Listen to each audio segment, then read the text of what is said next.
Hello दोस्तों, नमस्कार। कैसे हैं आप लोग? उम्मीद है कि बहुत ही अच्छे होंगे। दोस्तों आज का जो सेशन रहने वाला है बीपीएससी टीआरई 4 के लिए जो है बहुत ही खास रहने वाला है दोस्तों, क्योंकि जिस प्रकार के प्रश्न जो हैं पूछे गए हैं बीपीएससी टीआरई 4 में, तो दोस्तों उसी प्रकार के जो प्रश्न पूछे जाते हैं जैसे कि मॉडरेट करके, तो दोस्तों आपको वह सब प्रश्न जो है यहाँ पे देखने को मिलेगा। इसलिए आप लोग सेशन को जो है अंत तक देखिए और दोस्तों आप लोग यहाँ से अच्छे खासे प्रश्नों को जो है रिवीजन कर लीजिएगा, ठीक है।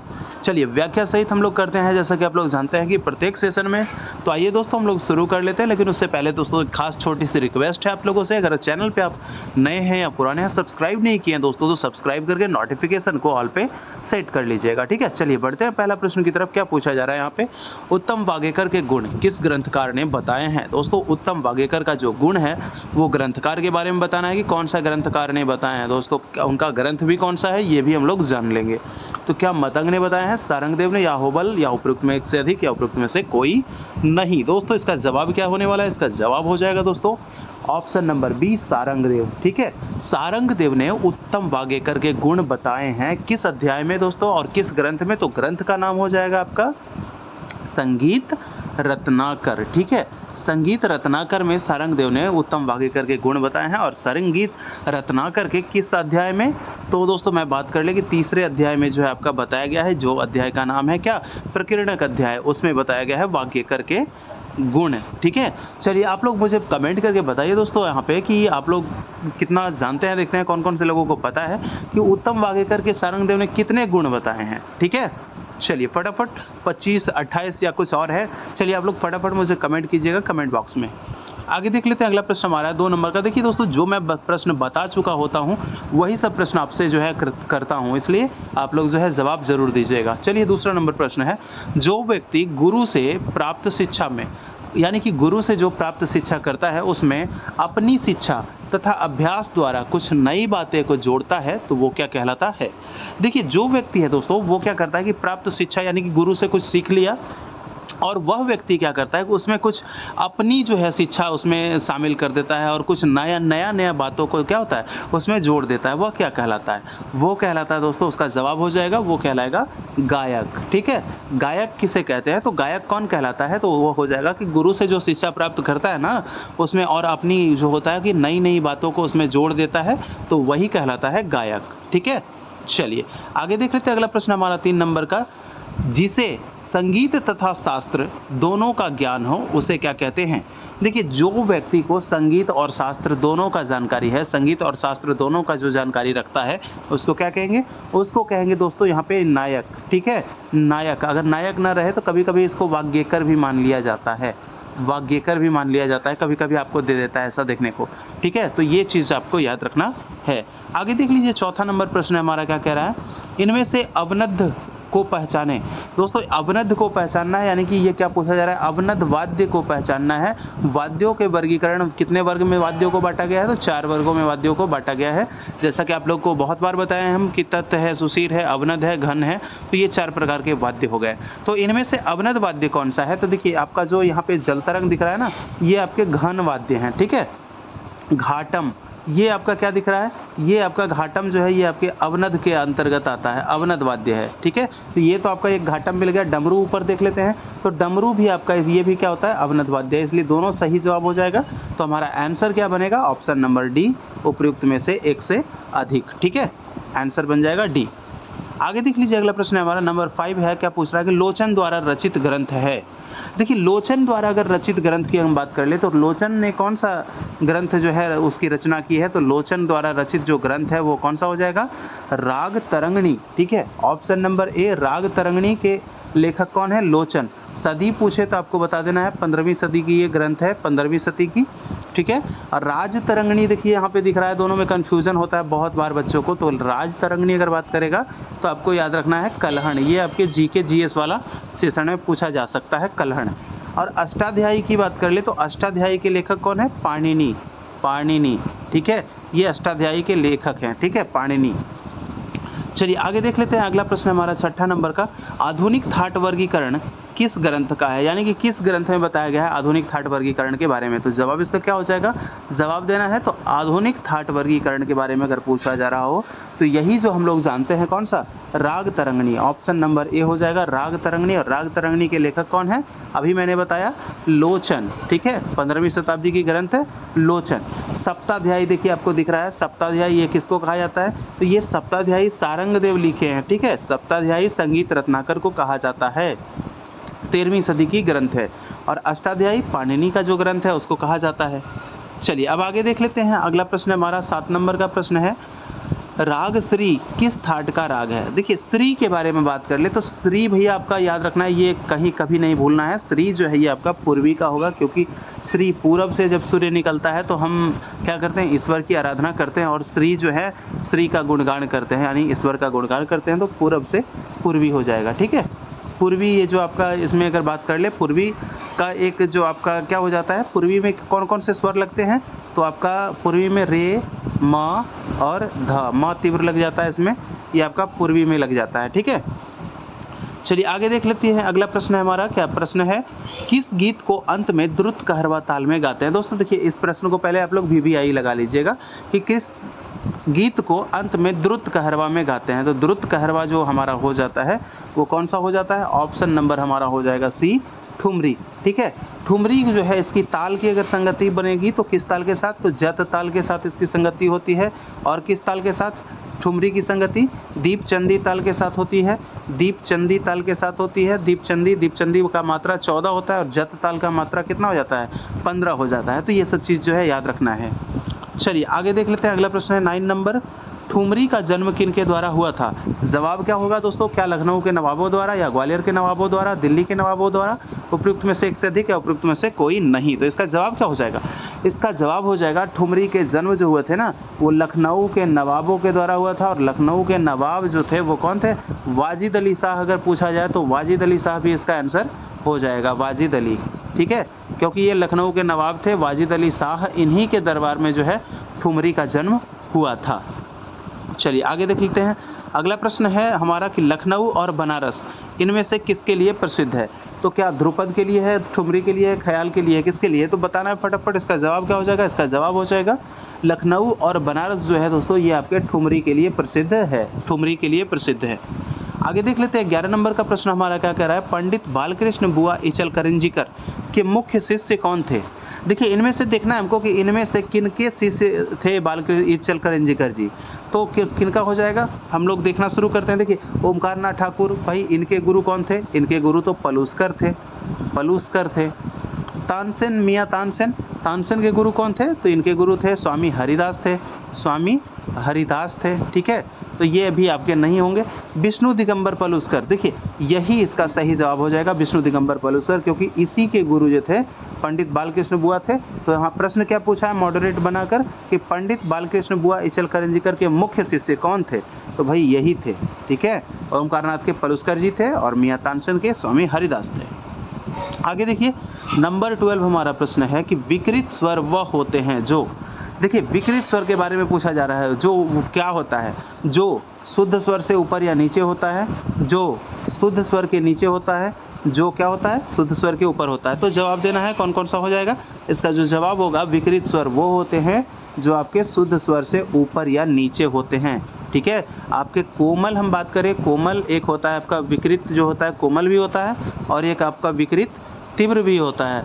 कोमल विकृत और तीव्र विकृत, विकृत कितने प्रकार के, 2 प्रकार के, ठीक है, ये चीज़ याद रखना है। आगे देख लीजिए अगला प्रश्न है 13 नंबर का प्रश्न है, इनमें से कौन आसावरी थाट का राग है। देखिए आसावरी की हम बात कर लेंगे तो आसावरी का क्या हो जाएगा, आसावरी स्वयं जो है क्या है, ये थाट है। और अगर ये थाट से नाम से अगर आसावरी के बारे में पूछता कि इनमें से कौन सा आसावरी, यहाँ पे आसावरी अगर रहता तो वो आश्रय राग हो जाता, जैसा कि आपको बता चुके हैं। लेकिन यहाँ पे क्या पूछा जा रहा है कि आसावरी थाट का राग कौन है, तो यहाँ पे हम बात कर लेंगे तो जौनपुरी, ये आपके जौनपुरी जो है आसावरी थाट का राग है। और इसमें वादी संवादी जो होता है क्या होता है, ध और ग इसके वादी संवादी स्वर हो जाते हैं, ठीक है। और गायन समय की कब हो जाता है, तो दिन का दूसरा पहर, दिन का दूसरा पहर, दूसरा पहर इसका गायन समय हो जाता है, आसावरी का भी और जौनपुरी का भी, ठीक है। और जौनपुरी की हम बात कर ले तो जौनपुरी कि जो जाति होती है वो क्या होती है, 6 बजे से 7 बजे तक की छुट्टी कर रहे थे। आप लोग को ट्रिक अगर देखे होंगे पिछला सेशन तो आपको याद होगा। तो 6 से 7 में क्या करते थे, छुट्टी करते थे। तो वो क्या, जाति साड़व संपूर्ण, ठीक है, जौनपुरी की जाति साड़व संपूर्ण, ठीक है, याद रखना है। अब देखिए मांड, यहाँ पे मांड जो है, तो मांड जो है आपका कौन सा थाट का राग हो जाएगा, मांड, ठीक है। तो ये मांड जो है आपका बिलावल थाट का हो जाएगा, बिलावल, याद रखिएगा, बिलावल। बिलावल, दू विहाग, यानी कि दू से दुर्गा, विहाग, देशकर, पहाड़ी, संकरा, मांड, ठीक है, देवगिरी, ये सब किसके हैं, बिलावल के अंतर्गत हैं। पंचम किस में आ जाएगा, पंचम जो है आपका, ये पंचम ये आपका मारवा थाट में आ जाएगा। पंचम किस में, मारवा थाट में। देखिए लिखावट जो है ऊपर नीचे हो जा रहा है मेरा, कोई बात नहीं, अगर आप लोग नोट बनाते होंगे, नोट्स करते होंगे तो आप लोग जो है बहुत अच्छा से आप लोग बना सकते हैं इस चीज़ को, ठीक है। इसलिए मेरे लिखावट पे नहीं चाहिए, हम आंसर जो है अच्छा से बता रहे हैं आपको, आंसर देखिए, और जो एक्स्ट्रा जो बातें बता रहे हैं पॉइंट, तो उसको आप लोग नोट्स बनाते हैं तो अच्छे से बना लीजिएगा, ठीक है। तो पंचम आपका हो जाएगा मारवा थाट का। चलिए आगे देख लेते हैं। नंबर 14 हमारा प्रश्न है, तबला पखावज संगतकर्ता को गायक के किस ओर बैठना चाहिए। देखिए तबला या पखावज वादक जो होते हैं ना, वो जो होते हैं जो बजाते हैं, उनको गायक के किस ओर बैठना चाहिए। क्या गायक के सामने, नहीं भाई सामने नहीं, उनकी दाईं ओर बैठना चाहिए, गायक के दाईं ओर, ठीक है, गायक के दाईं ओर बैठना चाहिए तबला या पखावजकर्ता को, ठीक है। अगर प्रश्न अगर कभी आपको घुमा दे कि तबला या पखावजकर्ता को गायक के किस ओर बैठना चाहिए, तो आपको बता देना है कि गायक के दाईं ओर बैठना चाहिए। और तबला पखावजकर्ता के किस ओर गायक को बैठना, तो गायक जो है वो कहाँ बैठेगा, गायक के दाईं ओर ये बैठेंगे, और तबला पखावजकर्ता के बाईं ओर कौन बैठेगा, बाईं ओर बैठेंगे गायक, ठीक है। जब वो उनके दायां होंगे तब वो उनके बायां हो जाएंगे। तो ये इस चीज़ को ध्यान रखिएगा। आगे देख लीजिए 15 नंबर प्रश्न है हमारा, गायन में उपयोगी नाद है उसको क्या कहते हैं। गायन में जो उपयोगी नाद है, देखिए गायन में उपयोगी नाद को क्या कहेंगे भैया, आप लोग सप्तक तो कहेंगे नहीं, स्वरांतर तो कहेंगे नहीं, उनको जब भी कहेंगे तो स्वर ही कहेंगे, क्योंकि स्वर से ही हम गायन करते हैं, ठीक है। आगे देख लीजिए अगला प्रश्न है हमारा, आरोह क्या होता है। देखिए आरोह, ठीक है, ये हम कहाँ नीचे से ऊपर गए, अवरोह ऊपर से नीचे आए, ठीक है, ये हमारा आरोह ऊपर वाला और नीचे वाला अवरोह। तो यहाँ पे ऑप्शन पढ़ेंगे, स्वरों द्वारा ऊपर जाने की क्रिया, जी हाँ यहीं पे मिल गया ऑप्शन नंबर ए जो है, आरोह क्या होता है, स्वरों द्वारा ऊपर जाने की क्रिया होती है। यानी कि आपके अगर मध्य सा से तार सा तक बढ़ेंगे, तार सा तक बढ़ना वही क्या कहलाता है, यानी ऊपर जब हम जाएंगे स्वरों से तो वही आपका आरोह कहलाता है। चलिए आगे देख लेते हैं 17 नंबर प्रश्न है कि वक्र का अर्थ है। वक्र मीन्स क्या होता है, जैसा कि जानते हैं कि वक्र कभी कभी किसकी जाति क्या होती है, तिलक का मोद, जैसे कि उसकी जाति क्या होती है, वक्र संपूर्ण। तो वक्र क्या होता है, यानी कि उसमें क्या होते हैं, कैसे स्वर लगते हैं। जवाब क्या हो जाएगा, जवाब देना है इसका, ऑप्शन नंबर जवाब हो जाएगा हमारा ऑप्शन नंबर ए, टेढ़ा, ठीक है। वक्र का मतलब होता है टेढ़ा। आगे देख लीजिए 18 नंबर का प्रश्न है कि राग में स्वरों का विलंबित लय में विस्तार करना क्या कहलाता है। तो राग में अगर स्वरों की जब हम विलंबित लय में विस्तार करेंगे तो स्वरों का विलंबित लय में विस्तार क्या कहलाता है। तो जवाब क्या हो जाएगा इसका, देखिए एक होता है द्रुत लय और एक होता है विलंबित लय। तो विलंबित अगर द्रुत करेंगे तो वो कहला जाएगा तान, लेकिन अगर विलंबित पूछा जा रहा है कि विलंबित लय में विस्तार, तो वो क्या हो जाएगा, ऑप्शन नंबर सी हो जाएगा हमारा आलाप, ठीक है, आलाप हो जाएगा। आगे देखिए अगला प्रश्न है हमारा, पखावज वादक स्वामी पागलदास। देखिए प्रश्न ऐसे भी पूछे जाते हैं इनसे कि स्वामी पागलदास क्या बजाते थे। तो पागलदास भैया आपके पखावज बजाते थे, पखावज, ठीक है। आप जैसा कि यहाँ से आपको आंसर में हम क्वेश्चन में ही उठा लिए थे, तो आपको याद रखना है कि पागलदास का संबंध पखावज से है, और इनका जो मूल नाम है वो पूछा जाता है या फिर पूरा नाम पूछा जाता है। तो पागलदास का पूरा नाम या मूल नाम रामशंकर दास हो जाएगा, और अगर पूछ दे आपसे कि रामशंकर दास क्या बजाते थे तो पखावज बजाते थे, क्योंकि ये इनका पागलदास भी नाम है, रामशंकर दास भी नाम है, ठीक है। चलिए आगे देख लीजिए अगला प्रश्न हमारा 20 नंबर का प्रश्न है कि कहरवा ताल में तालियों की संख्या कितनी होती है। देखिए कहरवा ताल, हम बात कर ले कहरवा की, तो कहरवा में क्या होता है कि मात्रा कितने हो जाते हैं, इसके मात्रा हो जाते हैं 8 मात्रा। और इसमें हम बात कर ले ताली की, तो ताली इसमें कितने हो जाएंगे, ऑप्शन नंबर सी हमारा जवाब हो जाएगा, 1 ताली हो जाता है कहरवा ताल में। ठीक है, चलिए किस मात्रा पे ताली पड़ती है भाई, हमें फटाफट आप लोग कमेंट कीजिए कमेंट बॉक्स में कि कौन से मात्रा पे जो है कहरवा ताल में ताली पड़ती है। अगला प्रश्न है 21 नंबर का प्रश्न, पाश्चात्य संगीत में मीड के लिए क्या कहा जाता है। देखिए हमारे यहाँ जो मीड, जैसे कि मीड हम लोग लगाते हैं ना, सापा की मीड अगर लगाते हैं तो कैसे बिना टूटे हुए स्वरों को जो है लगाना, यानी कि एक तरह से एक स्वर में ही बोल देना, उसको बिना खंडित किए हुए बोलना, वो क्या कहलाता है, मीड कहलाता है। तो मीड के लिए जो है पाश्चात्य संगीत में क्या कहते हैं, तो इसका जो जवाब हो जाएगा दोस्तों, इसका जो है मीड के लिए हम लोग स्लर कहते हैं। ठीक है, स्लर। और वही हम पाश्चात्य संगीत की बात कर ले तो तीव्र स्वर को वहाँ पे क्या कहा जाता है, तीव्र को शार्प कहा जाता है, और कोमल को फ्लैट, कोमल स्वर को फ्लैट और तीव्र स्वर को शार्प और शुद्ध स्वर को नेचुरल। ठीक है, शुद्ध स्वर को नेचुरल, ये आपको याद रखना है। आगे देख लेते हैं, अगला प्रश्न है 22 नंबर का, तानपुरा का कौन सा अंग कद्दू का बना होता है। ठीक है, आपसे डायरेक्ट नहीं पूछ रहा है कि तानपुरा का तुम्बा किस चीज़ का बना होता है, भैया तानपुरा का कौन सा अंग कद्दू का बना होता है। जवाब ये देना है आपको, कौन सा अंग हो जाएगा, डांड, ब्रीज, तुम्बा, उपयुक्त में से अधिक, उपयुक्त में से कोई नहीं। जवाब क्या होगा इसका जवाब हो जाएगा तानपुरा का तुम्बा। तुम्बा किसका, कद्दू या लौकी का बना हुआ होता है, कद्दू या लौकी का। ठीक है, आगे देख लीजिए 23 नंबर का प्रश्न हमारा है, क्या पूछ रहा है कि सप्ताध्यायी ग्रंथ किसे कहा जाता है। सप्ताध्यायी के रचनाकार सारंगदेव, और सप्ताध्यायी जो है वो आपके किसको कहे जाते हैं, संगीत रत्नाकर को। ठीक है, संगीत रत्नाकर में कितने अध्याय हैं, 7 अध्याय हैं। कौन कौन से अध्याय जरा याद कीजिए आप लोग, कौन कौन सा, स्वराध्याय, रागाध्याय, प्रकीर्णाध्याय, प्रबंधाध्याय, तालाध्याय, वाद्याध्याय और नृत्याध्याय, ये आपके 7 प्रकार के अध्याय हो गए, आप लोग नोट कर लीजिएगा। आगे देखिए 24 नंबर का प्रश्न है, अहोबल द्वारा रचित ग्रंथ है। देखिए अहोबल ने कौन से ग्रंथ की रचना की है, पंडित अहोबल ने। तो अहोबल की हम बात कर लें तो दोस्तों ये अहोबल ने कितने मेल माने हैं, तो अहोबल ने मेल की संख्या कितने, 14 माने हैं। ठीक है, 14 मेल माने हैं कौन, अहोबल ने। अब आइए इनका रचित ग्रंथ कौन है, तो संगीत क्या हो जाएगा, संगीत पारिजात जो हो जाएगा इनका ग्रंथ हो जाएगा।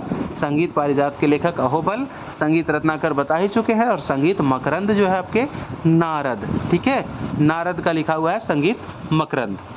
आगे देखिए 25 नंबर का प्रश्न है कि ताल जिस स्थान से बजना प्रारंभ होता है उसे क्या कहते हैं।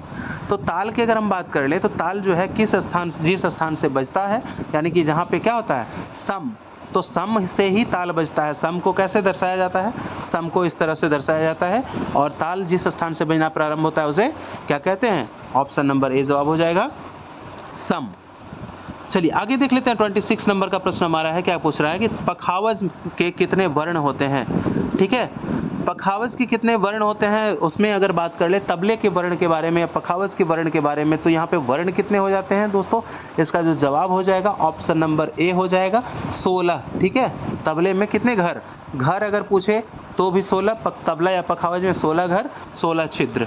ठीक है, आगे देख लीजिए अगला प्रश्न हमारा क्या पूछ रहा है, सोल्फा स्वर लिपि पद्धति में सा को क्या कहा जाता है। देखिए सोल्फा आपको याद रखना है, सोल्फा क्या होता है, उसमें स्वर होते हैं, लेकिन उसमें क्या होते हैं, वो सब पाश्चात्य में क्या शब्द लिखे जाते हैं ना, लेकिन यहाँ सोल्फा में क्या है, सोल्फा में स्वर है। तो सा को क्या कहा जाता है, देखिए सोल्फा का हम सबसे पहले लिख लें तो डो, रे, मी, फा, सोल, ला और सी, ये आपके 7 स्वर लिखा गया है। डो यानी कि इसको कहेंगे सा, रे को रे, ग को मी, म को फा, प को सोल, ध को ला और नी को सी। तो ऐसा नहीं कि सा को सी बता देना है, तो ये सा का पहला हो जाएगा डो। ठीक है, तभी तो होता है सा, रे, ग, म, प, ध और नी को सी। तो इस तरह से आपको याद रखना है। आगे देख लीजिए अगला प्रश्न हमारा 28 नंबर का, कुल शुद्ध जातियाँ कितनी हैं। देखिए जातियों के बारे में अगर बात कर ले दोस्तों तो जातियाँ कितनी बताई गई है, जातियाँ टोटल 18 जातियों का वर्णन किया है भरत ने 18 जातियाँ बताई है, किसमें, ये आपके नाट्य शास्त्र में बताया गया है। और नाट्य शास्त्र में जो अध्यायों की संख्या कितनी है, 36 हैं। ठीक है। 36 अध्याय है नाट्यशास्त्र में कुल। तो उसमें जातियों के बारे में बताया गया 18 जातियां हैं, और ग्राम 2 ग्राम में 18 जातियां बताया गया। कौन कौन सा? एक षडज ग्राम और दूसरा है मध्यम ग्राम, क्योंकि गांधार ग्राम को जो है आपको विलुप्त बताया गया, इसको नहीं बताया गया है। ठीक है। तो 18 जातियों में से अगर बात कर ले हम, तो षडज में जो है आपके षडज ग्राम में कितनी जातियां? शुद्ध जातियां 4 हैं, और मध्यम ग्राम में हम बात करें तो मध्यम ग्राम की 3 शुद्ध जातियां हैं। तो कुल जातियां पूछ रहा है ना, कुल शुद्ध, तो कुल शुद्ध मिलाकर कितना हो गया? 4 और 3 7 जातियां शुद्ध हो गए। ठीक है। चलिए, और विकृत की हम बात कर ले तो कुल 11 विकृत जातियां हैं, जिसमें कि 3 आपके हो गए षडज ग्राम में 3 विकृत, और आपके मध्यम ग्राम में 8 विकृत। ठीक है। चलिए आगे देख लेते हैं। अगला प्रश्न हमारा है कि जाति के अंत में प्रयोग होने वाले स्वर क्या कहलाते हैं? तो जाति के जो अंत में, जैसे कि आप लोग जानते हैं कि जाति में जो प्रयोग करते हैं स्वर, तो पहला स्वर जो होता है आपका, उसको क्या कहते हैं? उसको कहते हैं दोस्तों ग्रह कहते हैं। ग्रह जहाँ प्रारंभ होता है तो ग्रह। और क्या होता है आपका? एक होता है इसमें अंश होता है, अंश जिसको कि वादी स्वर को अंश कहा जाता है, और एक होता है आपका न्यास, जहाँ पे क्या करते हैं हम? समाप्त करते हैं। तो अंत में प्रयोग जो होने वाले स्वर होते हैं उसको क्या कहते हैं? न्यास के स्वर। ठीक है। जहाँ पे रुकते हैं, ठहरते हैं, तो वो क्या होता है? न्यास के स्वर। तो इसका जवाब क्या हो जाता है? अंत में प्रयोग होने वाले स्वर को क्या कहते हैं? न्यास के स्वर कहा जाता है। आगे देख लीजिए 30 नंबर का प्रश्न हमारा है, क्या पूछ रहा है कि पंडित श्रीनिवास द्वारा वीणा के तार पर मध्य षडज की लंबाई कितनी होगी?